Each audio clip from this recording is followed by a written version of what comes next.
Olá pessoal, aqui é o professor Fernando Francisco e hoje a gente vai começar um novo assunto. O assunto é probabilidade. Já é um assunto de conhecimento geral, o seu significado, né? A palavra probabilidade ela já é usada no nosso dia a dia. Em matemática, ela tem um significado bem próximo do que a gente já usa, ou seja, a probabilidade é uma medida da possibilidade de algo acontecer, né? De alguma coisa acontecer. Para a gente adentrar a este mundo, né? Desta parte da matemática que nasceu do estudo dos jogos de azar, né? A gente tem que ver alguns conceitos, algumas palavrinhas, um vocabulário que é específico desse assunto de probabilidade. O primeiro deles é essa expressão aqui, experimento aleatório, que também não é nada difícil de a gente imaginar o que significa, né? Um experimento seria alguma coisa, alguma ocorrência, qualquer tipo de evento, e o aleatório tem a ver com um resultado imprevisível, né? Ou seja, não tem como a gente prever o que vai acontecer, né? Então, um experimento aleatório tem essa característica, você não consegue determinar, né, previamente qual é o seu resultado. E essa impossibilidade da gente prever o resultado é que dá esta aura, né, esse charme, esta atração que as pessoas sentem pelo jogo, por conta da questão da adivinhação ou até mesmo da sorte que está associada a ganhar, né? A obter um ganho de uma forma simples, do tipo você simplesmente conseguir prever, que não é bem uma previsão, mas é você apostar, né, em um resultado e esse resultado acontecer ou não.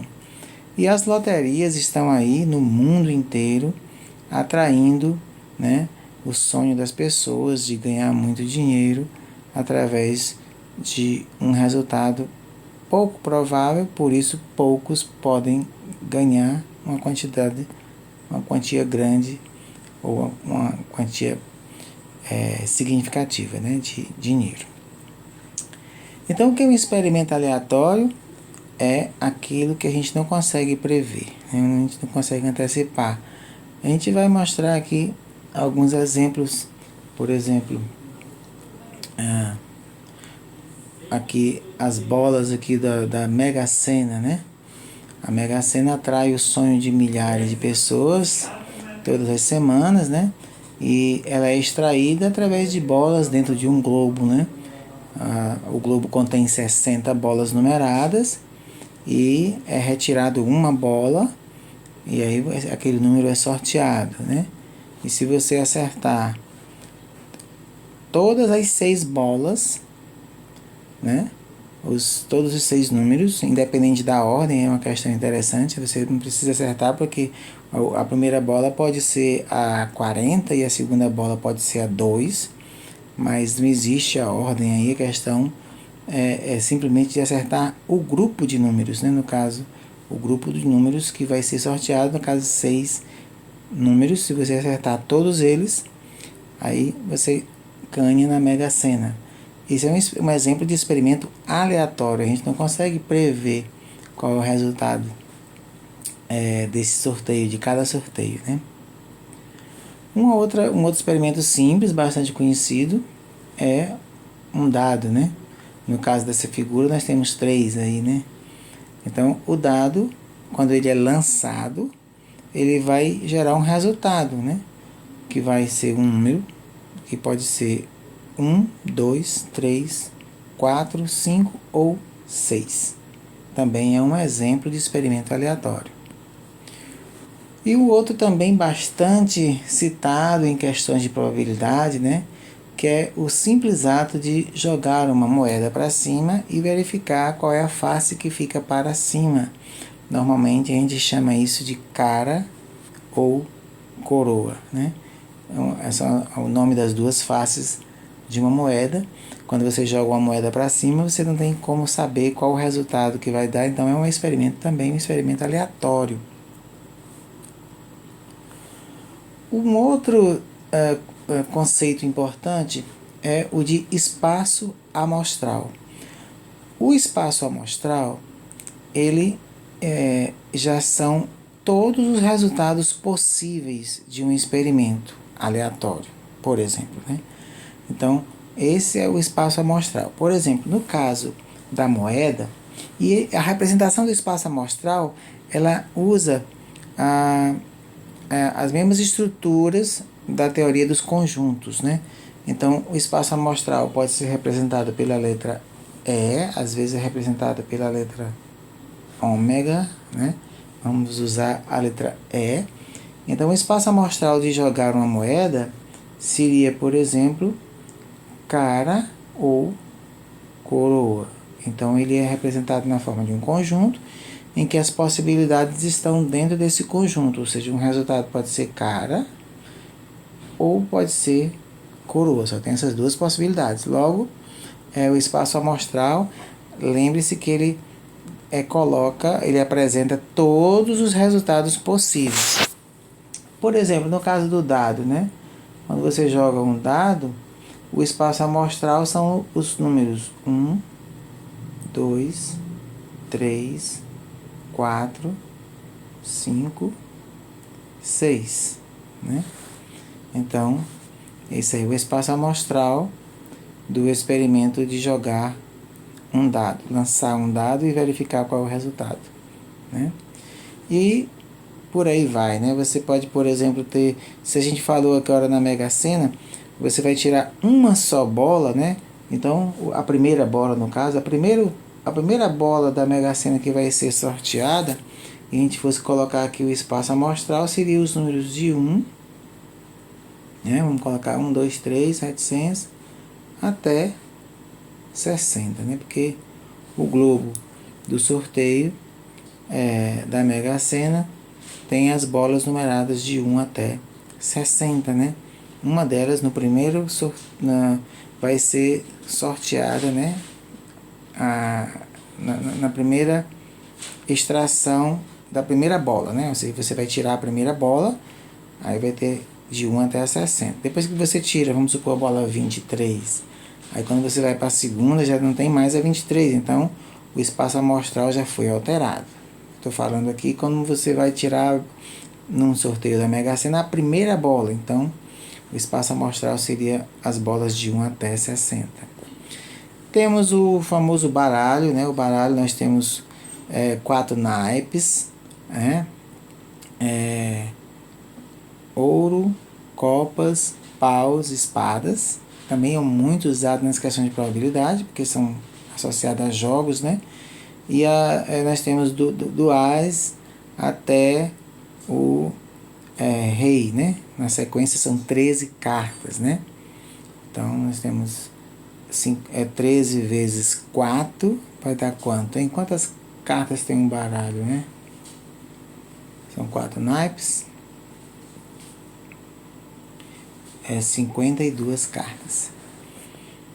E assim vai. Nós temos podemos ter diversos exemplos de espaço amostral de acordo com o evento que a gente está analisando. Por fim, o espaço amostral equiprovável. Aqui é para nos situar, né? Para a gente ter... e normalmente a gente só estuda esse tipo de espaço amostral, mas é interessante a gente saber que não existe apenas esse, né? Então, espaço amostral equiprovável significa dizer que cada das possibilidades tem a mesma probabilidade, já usando a mesma palavra, de acontecer, ou seja, não tem uma mais provável do que a outra, né?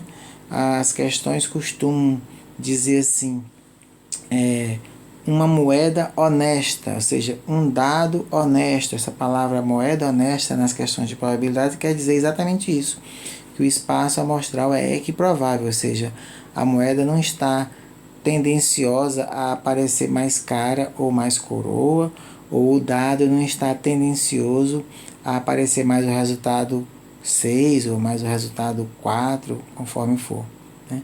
Então, um espaço amostral equiprovável tem essa característica que cada resultado tem a mesma possibilidade de acontecer em relação aos demais, né? Então, isso seria o espaço amostral equiprovável, que normalmente ele é uma situação que sempre acontece nas questões, principalmente desse início de estudo de probabilidade, que é uma área bastante ampla dentro do estudo de matemática. Por fim, temos o evento, né? Um evento, a palavra evento em probabilidade, também é bastante fácil de deduzir, né? O evento seria uma ocorrência, né? Então, por exemplo, se eu jogo uma moeda, o meu espaço amostral é cara ou coroa, ou seja, as possibilidades. Se eu quero saber a possibilidade de ser cara, então o meu evento é cara, ou seja, é um subconjunto do espaço amostral. No caso aí é o evento, né? Por exemplo, eu jogo um dado, eu quero saber a possibilidade do número ser ímpar. Então, o meu evento é o número, o resultado ser ímpar. Note que o evento não é necessariamente um único resultado, porque no caso quando eu jogo um dado e eu quero saber se o resultado é ímpar, ele pode ser 1, pode ser 3 e pode ser 5. Então isso vai ser parte do evento que eu estou querendo medir. Mas 1, 3 e 5 é uma parte, né, um subconjunto desse espaço amostral, que no caso de lançar um dado é 1, 2, 3, 4, 5, 6. Então, nas questões de probabilidade, a gente vai trabalhar com esse vocabulário. A título de exemplo, né, para concluir aqui, a gente poderia passar para a própria definição de probabilidade. Na probabilidade, a gente tem o seguinte, que a probabilidade de alguma coisa acontecer, ela é uma razão entre o número de elementos do meu evento, que a gente chama de A, a título de número de elementos do conjunto A como sendo A um evento, dividido pelo número de elementos do meu conjunto E, sendo E o que a gente chama de espaço amostral, normalmente um espaço amostral equiprovável. Então, já vendo aqui por essa definição de probabilidade, certo? A gente já consegue resolver muitas questões deste assunto com essa noção, certo? A gente já consegue resolver muita coisa. Por exemplo, como eu ia falando agora em relação a esses exemplos, por exemplo, vamos supor uma moeda, né? Numa moeda, um único lançamento, o meu espaço amostral é composto de cara ou de coroa. Vamos supor que o meu evento seja composto do resultado ser cara. Então, qual é a probabilidade de eu, lançando uma moeda, o resultado ser cara? Então, observe. Quantos elementos eu tenho aqui no meu espaço amostral? Cara ou coroa? 2. Cara, coroa. Ou seja, eu tenho 2 elementos no meu espaço amostral. No meu evento, o evento que eu quero medir é o resultado ser cara. Então, tem quantos elementos nesse conjunto? Bem fácil, né? É 1. Então, qual é a probabilidade de eu lançando uma moeda, o resultado ser cara? A minha probabilidade é o número de elementos do conjunto A dividido pelo número de elementos do meu espaço amostral. Logo, vai ser igual a 1, que é o número de elementos do conjunto A, dividido por 2, que é o número de elementos do meu espaço amostral. Portanto, simples, né? A gente diz que a probabilidade de, ao lançar uma moeda honesta, o resultado ser cara é 1 sobre 2, né? Também conhecido como 50%. Ou seja, a gente espera que a, a metade, né? Se você for jogando muitas as moedas, né?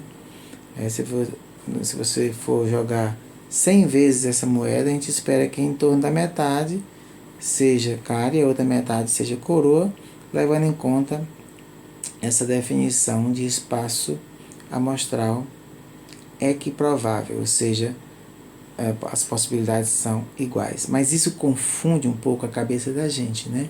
Porque a gente não pode dizer, por exemplo, que ao lançar uma moeda 100 vezes, vai acontecer em torno de 50% de cara e 50% de coroa. Na verdade, o que existe são possibilidades. Por exemplo, quando a gente pergunta, eu posso lançar a moeda 100 vezes e ela dá 100 resultados cara e nenhum coroa e essa moeda ser honesta?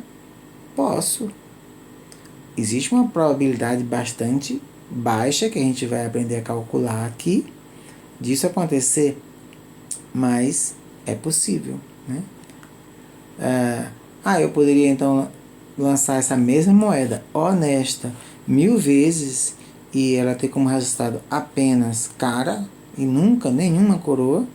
É possível isso acontecer? É possível. A probabilidade é muito baixa, mas é possível. Ou seja, é para isso que existe a probabilidade, para medir, né, essas possibilidades todas. Então, quando eu lanço uma moeda, a minha probabilidade de dar cara é 1 sobre 2, 50%. Portanto, por essa definição que a gente viu aqui de probabilidade, a gente consegue esse efeito, ou seja, você medir a possibilidade de algo acontecer antes de acontecer, né? Um último exemplo, bem simples para reforçar, o espaço amostral de jogar um dado, né? Que nós já vimos, os resultados 1, 2, 3, 4, 5 ou 6.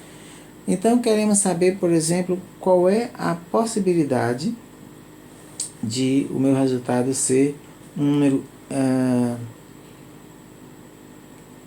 número maior do que 4.